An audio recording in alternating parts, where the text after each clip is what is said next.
تمام دیکھنے اور سننے والوں کو پیار بھرا سلام۔ عبداللہ بن سبا کون تھا؟ اس نے کس طرح بنی امیہ اور بنی ہاشم کی پرانی عداوت اور عصبیت کو جو مردہ ہو چکی تھی پھر زندہ کرنے کی کوشش کی؟ عبداللہ بن سبا 7ویں صدی عیسوی کی اسلامی تاریخ کا ایک کردار ہے۔ عبداللہ بن سبا پہلا یہودی تھا، بعد میں بظاہر مسلمان ہو گیا۔ اس نے دوسرے منافقین کے ساتھ مل کر نومسلموں کو فریب دے کر اسلام کے مٹائے ہوئے خاندانی امتیاز اور نسلی عصبیت کو تعلیم اسلامیہ اور مقاصد ایمانیہ کے مقابلے میں پھر زندہ کیا۔ عبداللہ بن سبا نے مدینہ، بصرہ، کوفہ، دمشق اور قاہرہ کے تمام مرکزی شہروں میں تھوڑے تھوڑے دنوں قیام کر کے حضرت عثمان غنی رضی اللہ تعالیٰ عنہ کے خلاف نہایت چالاکی، ہوشیاری اور شرارت سے حضرت علی کرم اللہ وجہ الکریم کے حقدار خلافت ہونے کے نومسلم لوگوں میں اشاعت دے کر بنی امیہ اور بنی ہاشم کی پرانی عداوت اور عصبیت کو جو مردہ ہو چکی تھی پھر زندہ کرنے کی کوشش کی۔ عبداللہ بن سبا نے سب سے پہلے مدینہ منورہ یعنی دارالخلافہ میں اپنے شر انگیز خیالات کی اشاعت کرنا چاہی، مگر چونکہ یہاں صحابہ کرام کی کثرت اور ان کا اثر غالب تھا لہٰذا اس کو ناکامی ہوئی، اور خود ہاشمیوں نے ہی اس کا خیالات کو سب سے زیادہ ملعون و مردود قرار دیا۔ مدینہ منورہ سے مایوس ہو کر وہ بصرہ پہنچا۔ وہاں عراقی و ایرانی قبائل کے نومسلموں میں اس نے کامیابی حاصل کی اور اپنی ہم خیال ایک جماعت بنا کر کوفہ پہنچا۔ اس فوجی چھاؤنی میں بھی ہر قسم کے لوگ موجود تھے، یہاں بھی وہ اپنے حسب منشا ایک مفسد جماعت بنانے میں کامیاب ہوا۔ کوفہ سے دمشق پہنچا، وہاں بھی اس نے تھوڑی سی شرارت پھیلائی، لیکن امیر معاویہ حاکم شام کے بروقت مطلع ہو جانے سے زیادہ دنوں تک قیام نہ کر سکا۔ وہاں سے قاہرہ پہنچ کر اس نے سب سے زیادہ کامیابی حاصل کی، جس کا نتیجہ یہ ہوا کہ بصرہ و قاہرہ کے فسادی عناصر نے مل کر مدینہ منورہ کی طرف کوچ کیا اور حضرت عثمان غنی رضی اللہ تعالیٰ عنہ کی شہادت کا واقعہ ظہور میں آیا۔ اس فتنہ نے 40 ہجری تک مسلمانوں کو خانہ جنگی میں مصروف رکھ کر اسلام کی تبلیغ و اشاعت کے کام کو نقصان پہنچایا۔ جب امیر المومنین حضرت عمر فاروق رضی اللہ تعالیٰ عنہ کو ان کے رب کی طرف سے بلاوا آ گیا تو فتنوں کی بندش کا دروازہ ٹوٹ گیا، جس کا ٹوٹنا اپنے وقت پر مقدر تھا، اور منافقین کی سازشیں کامیاب ہوں گی اور حضرت عمر فاروق رضی اللہ تعالیٰ عنہ کو شہید کر دیا گیا۔ قاتل نے خود بھی فوراً جہنم میں چھلانگ لگا دی۔ سازش کیا تھی؟ اس صلح حاصل میں صحابہ رضی اللہ تعالیٰ عنہ نے اپنا وقت ضائع نہ کیا۔ تقدیر کو بہرحال نافذ ہونا تھا سو نافذ ہوگی، اور تاج خلافت حضرت عثمان غنی رضی اللہ تعالیٰ عنہ کے سر پر سجا دیا گیا، جو شرم و حیا، علم و حلم میں بے مثال تھے، عفو و درگزر، تقوی، توکل، صبر و تحمل، جود و سخا میں بے مثال تھے۔ لاکھوں افراد امت کے دل جن کی محبت میں دھڑکتے تھے، جس سے اللہ تعالیٰ اور اس کا رسول صلی اللہ علیہ وسلم اور ساری امت خوش تھی۔ خلافت میں جس نے تیسرا نمبر پایا اور دویں واپسی پر نبی امی صلی اللہ علیہ وسلم کی وصیتوں کو نبھاتے ہوئے جام شہادت نوش کیا، ان کے اخلاق کریمانہ اور دریا دلی اور صفت عفو و شفقت ہی سے منافقین نے غلط فائدہ اٹھایا۔ خراسان اور شمال مشرق کے علاقے جنگی صورتحال سے گرم تھے اور وہاں لوگوں کو ایسی شریرانہ چال بازیوں کا ذوق نہ تھا۔ شام، حمص اور اردن معاویہ کے زیر انتظام تھے۔ اہل روم سے بھی جنگ جاری تھی۔ حرمین شریفین میں صحابہ کرام رضی اللہ عنہم کی بھاری تعداد موجود تھی، اس لیے یہاں شریرانہ چال بازیوں کو موقع نہ مل سکا۔ 3 شہر ایسے تھے جہاں پرامن زندگی جوبن پر تھی۔ ان شہروں کے اصل باشندے عجم تھے۔ عراق، مصر کی فتح کے بعد جہاں عرب بھی آباد ہوئے، یہ شہر مصر، کوفہ اور بصرہ تھے۔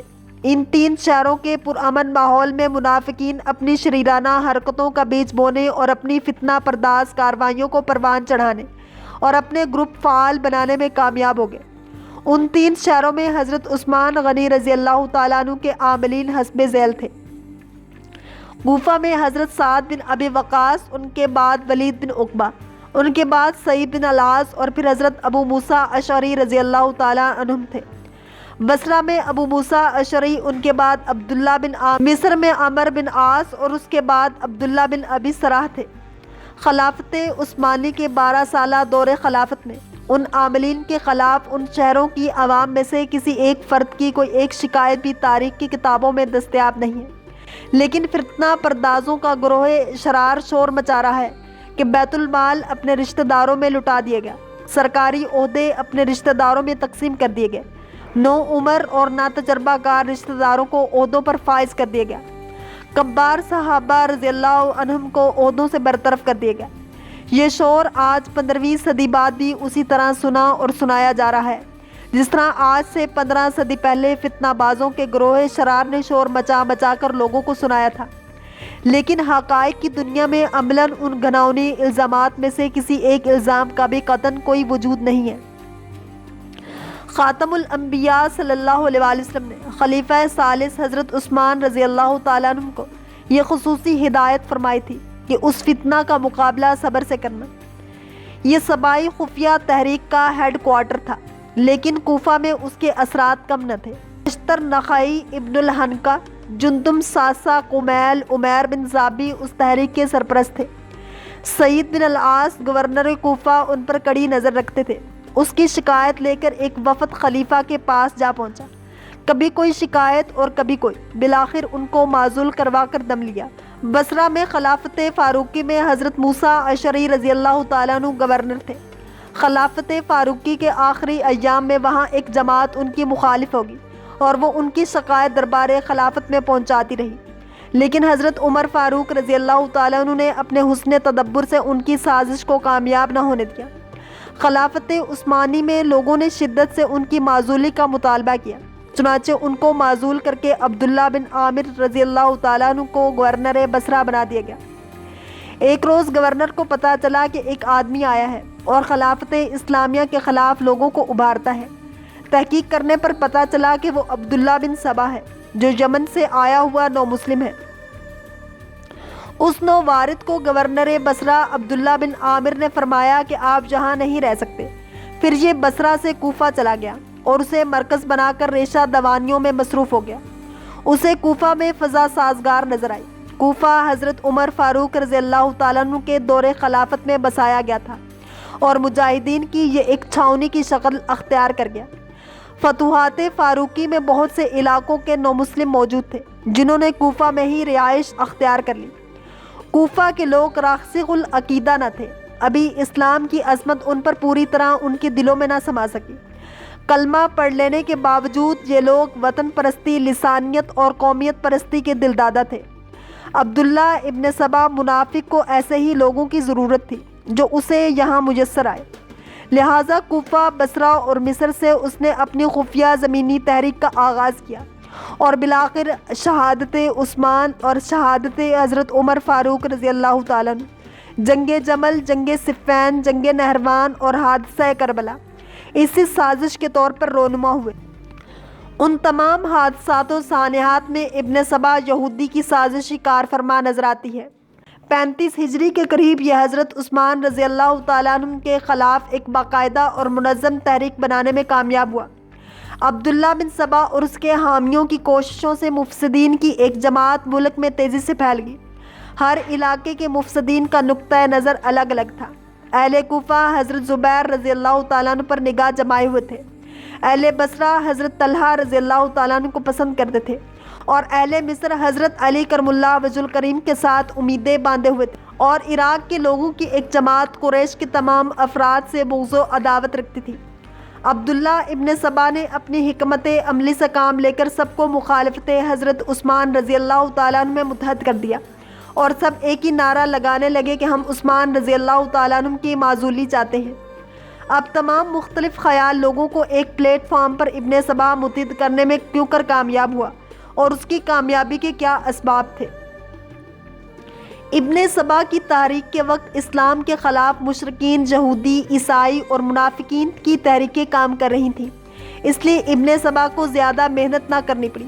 اسے ایسے افراد بکثرت مل گئے جس کی اسے ضرورت تھی۔